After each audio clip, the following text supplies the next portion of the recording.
ආබන් ජොනියෝ කොහොමද කියහන්කෝ අපි දැන් ওই වැඩේ කරන්නේ අපි ගාව මොකුත්ම නෑනේ බං. තරුංගලයක් හදනවා නම් පොඩි ප්ලෑන් එකක් තියෙනවා මං ගාව. ආබන් මොකක්ද කරන්න යන්නේ දැන්? ඉන්න මෙහෙමයි මචං වෙන්නේ. සරුංගලයක් හදනවා නම් පොල් පිටි තියෙන්නේ සිරිදෝරිස් මාමගේ වත්තේ විතරයි. කරන්න තියෙන්නේ ඉතින් උස්සන එක තමයි. ආබන් කොහොමද බං සිරිදෝරිසාගේ වත්තට පනින්නේ? ඌගේ අර නාකි හම්පට බල්ලා ලෙලි ගහයි බං අපිව. ඔව් යාළුවා දවසක් මම පාරේ යද්දි ඒ බල්ලා ඇවිල්ලා මගේ පස්සෙන්ම ඇල්ලුවා කියන්නකෝ. අම්මෝ කියන්නේ බෙහෙත් 27ක් විද්දා පස්සටම. මේ බං සිරිදෝරිස් මාමගෙන් ඉල්ලුවොත් දෙන එකක් නැද්ද පොල් පිටි ටිකක්? දෙයි මේන් කියලා සිරිදෝරිසා. ඕක අම්බ කුණා. දවසක් බම් මං හරිද සිරිදෝරිසාගෙන් උණ බටලියක් ඉල්ල ගන්න ගියා ඉස්කෝලේ නිර්මාණයක් හදන්න කියලා. ඒක බං ගෙට ගිහින් බල්ලා ලිහුවා කියහන්කෝ. 99න් බේරුනේ ගම මැද තියෙන ලැට් එක උඩට නැගලා. හරි දැන් යමල්ලකෝ මොකක් හරි ලයින් එකක් ගහන්න බලමු. ආබම් මයිකෝ පේන්න නෑ සිරිදෝරිසා. ඒක තමයි ජොනියෝ. ඌගේ අර ගස් හිපාටු බල්ලවත් පේන්නත් නෑ. ඒ සුපුන් අර ගස් ගෙවලියෝ. ආබන් ජොනි මේ අපිත් එක්ක ආපු එවුන් දෙන්න නෑ කියහන්කෝ. අපිත් වැඩක් කරන්න කියලා ඉන්නේ මාරේ එවුන් එක්ක තමයි බං. කොහාට රිංග ගත්තද දන්නේ නෑනේ මුන් දෙන්න ඒ පාර. අරුන් දෙන්න කොහාට ගියාද දන්නේ නෑ නේද සුප්පෝ. මගේ අරුණානේ. ඒක තමයි යාළුවා. මේ කැලේ බිම පේන්නෙත් නෑ නේ තරම් කැලේනේ. මොන සතා ඉන්නවද දන්නේ අප්පා මේ වගේ රිංගලා. අමංකෝ ටිකක් ඉස්සරහට ඇවිදලා බලමුකෝ. සමහර විට හම්බ වෙන්නත් පුළුවන්. අසුප්පෝ උඹට අන්න අර පඳුරෙන් සද්දයක් ඇහුන්නේ නැද්ද? අන්න ඒ ගමන අර පඳුර හෙල්ලෙනවා කියහන්කෝ. අනේ ඔව්මයි යාළුවා. එතන මොකෙක් හරි ඉන්නවා වගේ. ඒ සුප්පෝ නිට්ටෑවෙක්වත්ද දන්නේ නෑ බං. මට ඇහුණා ප්‍රවෘත්ති වලට කියනවා නිට්ටෑවෝ ඇවිල්ලා ඉන්නේ කියලා. අනින් සුප්පෝ පොල්ලක් හොයලා පඳුරට පත බාමු. මෙන්න ගෙනාවා යාළුවා පත පොල්ලක්. කොදියක්. හිටපන් දෙන්නම් පඳුරේ ඉන්න එකාට කුඩුවෙන්ට.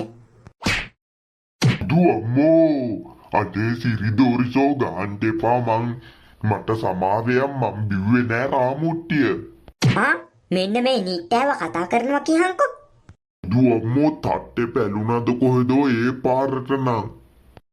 මොකක්? උක්කුන් සීයා මොකද මේ පඳුරේ කරන්නේ? මොකක් උක්කුන් සීයා? ඇයියකෝ තොපි දෙන්න මට තඩි බෑවේ. නේ අම්මා වැඩිච්ච පාට තවම ඔළුව කැරකෙනවා. මොකෝ උක්කුන් සීයේ මේ පඳුරක් අස්සේ රිංගගෙන කරන්නේ? මං හිතුවේ නිට්ටෑවේ පඳුර අස්සේ කියලා. ඒකයි ගැහුවේ. බලද්දි මේ උක්කුන් සීයානේ මේ පඳුර අස්සේ රිංගගෙන ඉන්නේ. අලහංකො බං අපිට විච්ච වැඩේ. දැන් මුන් දෙන්න හොයන්න උනානේ. ඔක්කොම වැඩ නවත්තලා. මට අහුවෙනින්කෝ ඒ ගස් ගෙවලියෝ දෙන්න. මුන් හින්දා අපේ වැඩත් පාඩු වෙනවා බං.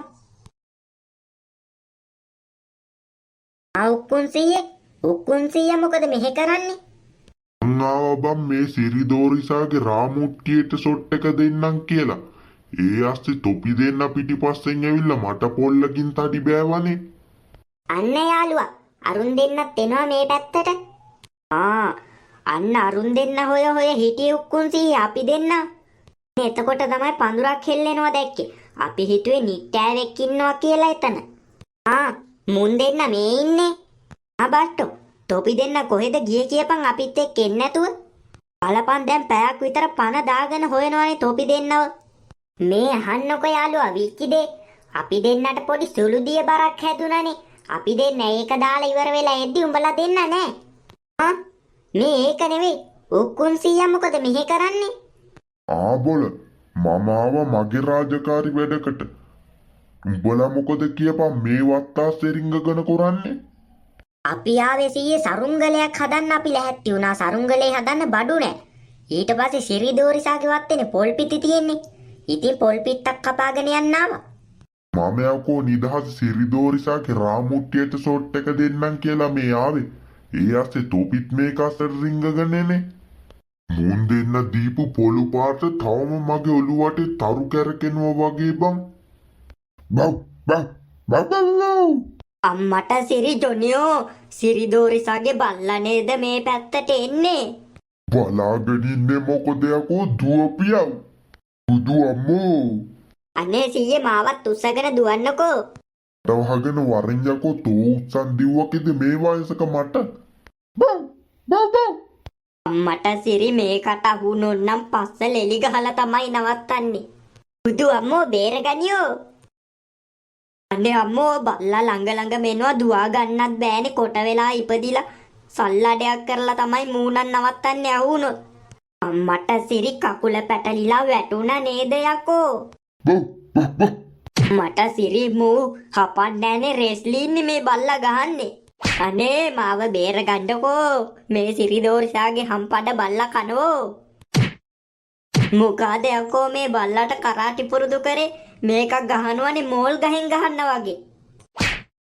ඔන්න එහෙනම් සරුංගලේ නම් හදලා ඉවරයි. මේ යාළුවා ඒක මාර ලස්සනයි නේද? ඔව්වා සුපිරි ජොනි ඈ පට්ට ලස්සනයි බං සරුංගලේ. ඒක නෙවෙයි යාළුවා. කෝ දැන් මයිකල්? අඩේ ඇත්තට කෝ බං මයිකා? ඕක කොහාට රිංග ගත්තද දන්නේ අර බල්ලට බයි. ආබං අර ඈටින් එනවා පේන්නේ මයිකල්ද බලපන් කොල්ලෝ. අර එන්නේ මයිකලයා. ඕකට මොනා වුණාද දන්නේ? අම්මෝ පන පිටින් මැරුණා වගේ යකෝ. යාළුවා ඔයාට මොකද උනේ? මොකද තමයි සිරිදෝරිසාගේ බල්ලා රෙස්ලින් බං ගැහුවේ මට. අම්මෝ මගේ පස්ස නෑ වගේ බං. සිරිදෝරිසා ඔය බල්ලා බං කරාටි පන්තියකටවත් යවනවද දන්නේ නෑ. උඩ දදා ගැහුවේ බං මගේ කොන්ද නෑ වගේ පස්සත් නෑ වගේ බං. මේ හදලා තියෙන්නේ සරුංගලේ උඹලා ලස්සනට. අපි හිතුවේ තෝ ගහක් උඩට හරි නැග ගන්න ඇති කියලා. තෝ බල්ලට අහුණාද? ඒ පැටලිලා වැටුණා කියන්කෝ පෙරේතයා පොලේ ගැහුවා වගේ. ආයේ ඉතින් මොනවාද බල්ලා අනිත් පැත්ත ඇරෙද්දි මගේ උඩ. ඒ යාළුවා ඒ බල්ලාගේ මටත් පොඩ්ඩක් කරාට ඉගෙන ගන්න බැරි වෙයිද දන්නේ නේද? උඹ මේ මගුලක් කියවනු කටවාගෙන හිටපන් ගස් හිවලා. හරි දැන් යමල්ලාකෝ මේක උඩ යවන්න. ඔන්න හුලඟක් එද්දිම ඇදපල්ලා. ලබ්බෝගේ බලාගෙන ඉන්න නැතුව. මේ ඒක නෙවෙයි සුප්පෝ. කොයි බම් මයිකල් නුඹත් එක්කනේ හිටියේ?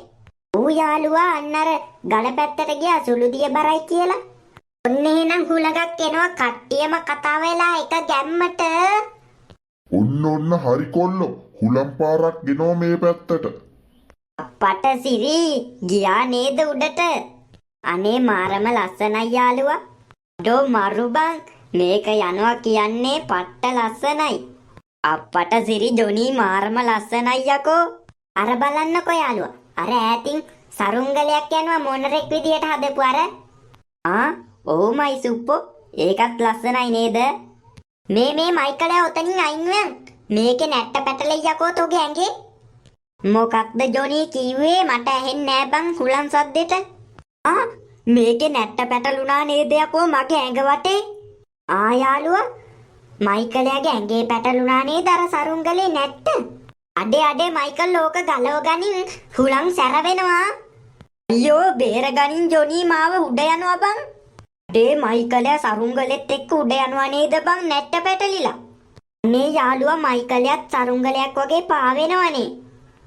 අඩෝ මයිකලයෝ බිමට පැනපන් ඕක කඩලා හරි හුලං සැරවෙනවා යකෝ. අයියෝ මේකේ මේ ලනුව පට්ට හයියයි බං කැඩෙන්නේ නෑ. මාවත් උඩ යනවෝ. අඩේ මේකේ නූල කැඩෙන්න වගේ බං. පොඩ්ඩක් නින්ද ගියා කියන්කෝ හිටගෙනම ඉද්දි මෙහෙම. කොල්ලෝ අර උඩ යන්නේ මයිකල් වගේ හදපු සරුංගලයක්ද බං? නෑ උක්කුම් සීයේ ඒ අපේ මයිකලයා උඩ යන්නේ. අප්පද බොල හැබැයි නේනම් මේ මයිකලයානේ. මේ මයිකෝ මේ නූල කැඩෙන්න යන්නේ. අයියෝ කතරින්න නම් එපෝ. පටසිරි නූල කැඩුනා. බුදු අම්මෝ මෙන්න උඩ යනවෝ. අඩේ මයිකලයා ගියේ උඩ බං. අපට සිරි යාළුවා මයිකලයා යනවා බං සෑහෙන්න ඈතට. මේ ඒක නෙවෙයි යමල් ලෝකයි පස්සෙන් ඕක කොහාට වැටේද දන්නේ ගිහිල්ලා. මයිකෝ ඔහොම ඉඳන් අපි එනකන්. අප්පද බොල ඒ මොකද බං ඒ උනේ? මං දැක්කමයි මගේ ජීවිත කාලෙම තුල සරුංගලයක් වගේ මිනිස්සෙක් උඩ ගියා.